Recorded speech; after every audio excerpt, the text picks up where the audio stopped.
There's no feeling more intense than starting over. If you deleted your homework the day before it was due, as I have, or if you left your wallet at home and you have to go back after spending an hour in the commute. If you won some money at the casino and then put all your winnings on red but it came up black.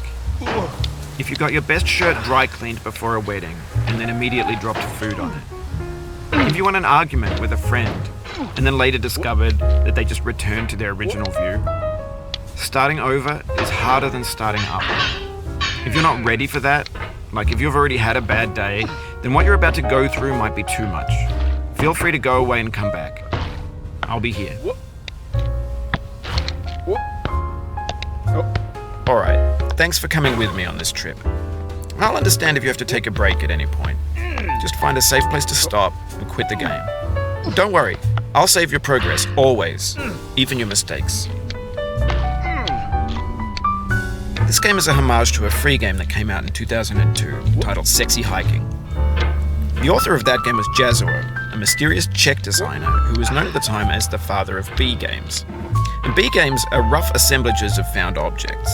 Designers slap them together very quickly and freely, and they're often too rough and unfriendly to gain much of a following. They're built more for the joy of building them than as polished products.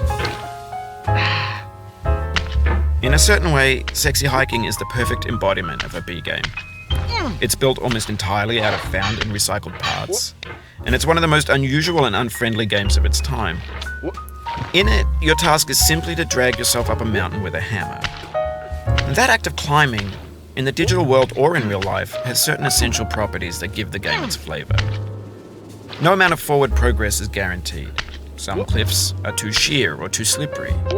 And the player is constantly, unremittingly in danger of falling and losing everything. Anyway, when you start Sexy Hiking, you're standing next to this dead tree that blocks the way to the entire rest of the game.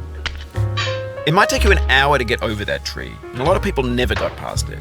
Prod and poke at it, exploring the limits of your reach and your strength, trying to find a way up and over. And there's a sense of truth in that lack of compromise. Most obstacles in video game worlds are fake. You can be completely confident in your ability to get through them.